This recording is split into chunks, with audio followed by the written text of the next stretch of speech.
There was a tragic public works project where proud samurai of the Satsuma domain lost a staggering 80 lives. It may have been a clever trap set by the Edo shogunate. During the Hōreki era, the Satsuma domain incurred immense costs and suffered 80 casualties on the Kiso 3 Rivers Flood Control project. But why did the shogunate order Satsuma to undertake this work? In fact, an even more astonishing truth was hidden behind this. This project was a cunning strategy by the shogunate designed to bankrupt the Satsuma domain. In this video, we will explain why the Satsuma domain couldn't refuse the project, who planned this tragedy, and how the samurai lost their lives. Now, let's delve into the truth. In the main segment, we'll also detail the memorial monuments that remain today and the fates of those involved in the construction. The Hōreki Flood Control project was carried out along the Kiso 3 rivers, which flow through the borders of Owari, Mino, and Ise provinces. This region had suffered from devastating floods since ancient times. Repeated devastating floods ravaged farmlands and threatened people's lives, making flood control an urgent and critical issue for the shogunate. However, behind this flood control project lay a hidden agenda harbored by Shogun Tokugawa Ishige and his senior counselors, the Roju. It was a means to keep the powerful Satsuma domain, a powerhouse in distant Kyushu, in check, and to severely deplete its immense financial resources. The shogunate repeatedly employed a policy of ordering public works projects, disguised as Otetsudai Bushin, assistance work, to financially exhaust powerful Tozuma, outside daimyo, especially influential ones like Satsuma. The Kiso 3 rivers were located near shogun direct territories. By ordering the distant Satsuma domain to undertake the work, the shogunate also aimed to force Satsuma to bear even the supervision costs of the project. The project costs were not even allowed to be estimated. Satsuma domain had to bear all expenses. The costs swelled enormously, plunging the domain into immense debt. Not only project failure, but even delays were strictly forbidden. The shogunate constantly kept a strict and watchful eye on the Satsuma domain. The Satsuma domain could not refuse this unreasonable order from the shogunate. Refusal would have meant the very real risk of abolition or confiscation of their domain.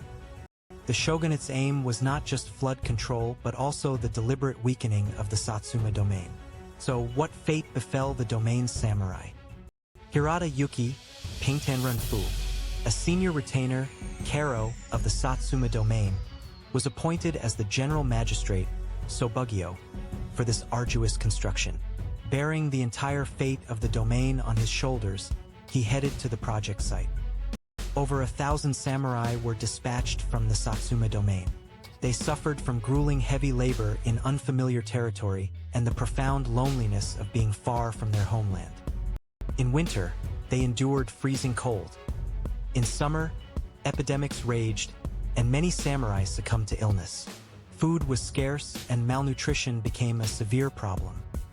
Shogunate officials strictly pressed for deadlines and even obstructed the procurement of materials.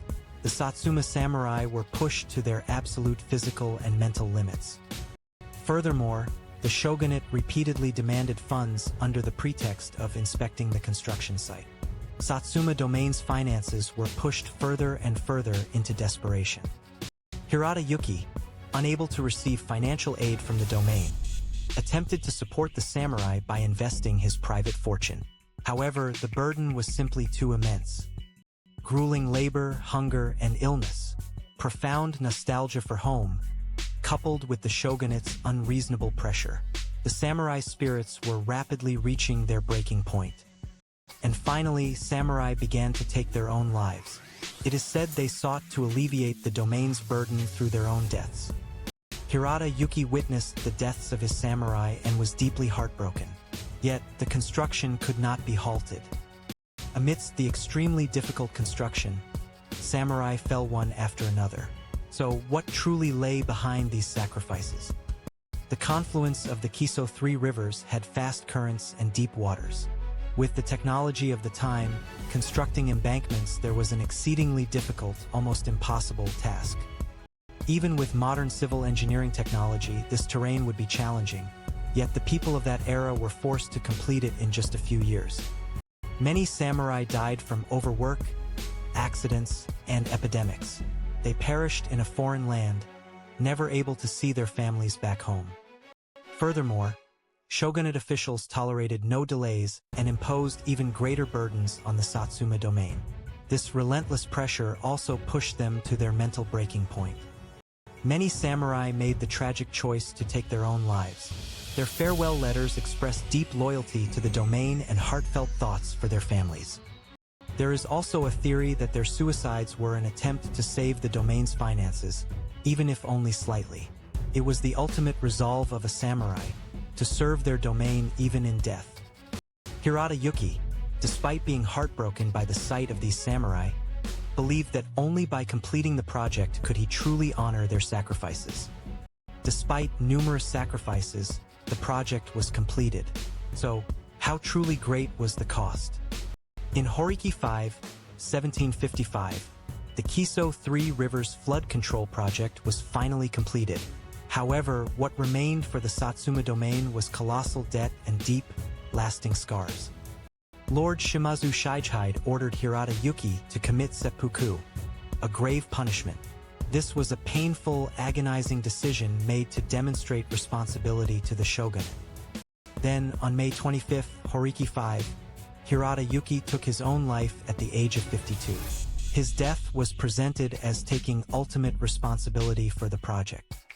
However, one theory suggests that his seppuku was a desperate gamble, sacrificing his life to negotiate a reduction of the domain's enormous debt. Records state that over 80 Satsuma samurai lost their lives during the Hōreki Flood Control, including those who committed seppuku. The Satsuma domain became financially on the verge of collapse, and the crushing debt continued to plague the domain for a long time afterward. However, this harrowing experience was deeply etched into the hearts of the samurai. Satsuma domain paid immense sacrifices, and its finances were on the verge of ruin. So, what enduring lessons does this tragedy convey to the modern age? The tragedy of this flood control project deeply ingrained resentment towards the shogunate within the Satsuma domain. It is said to have been one of the distant root causes for Satsuma becoming a leading force in overthrowing the shogunate during the Bakumatsu period. Why couldn't the Satsuma domain refuse the project?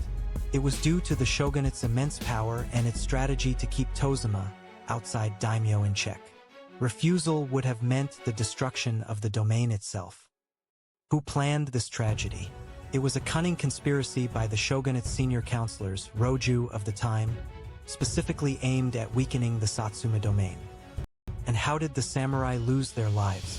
Through grueling labor, illness, and accidents, in addition to noble suicides born of profound concern for the domain's dire situation. The Hōreki Flood Control was not merely a public works project. It was a history of blood and tears for the Satsuma domain, deeply etched with the profound darkness of feudal society. The Flood Control project, completed at the cost of over 80 lives, was a tragedy buried in the shadows of history, and perhaps a death public works born of the sheer arrogance of power. History still hides untold stories. Subscribe for more forgotten history.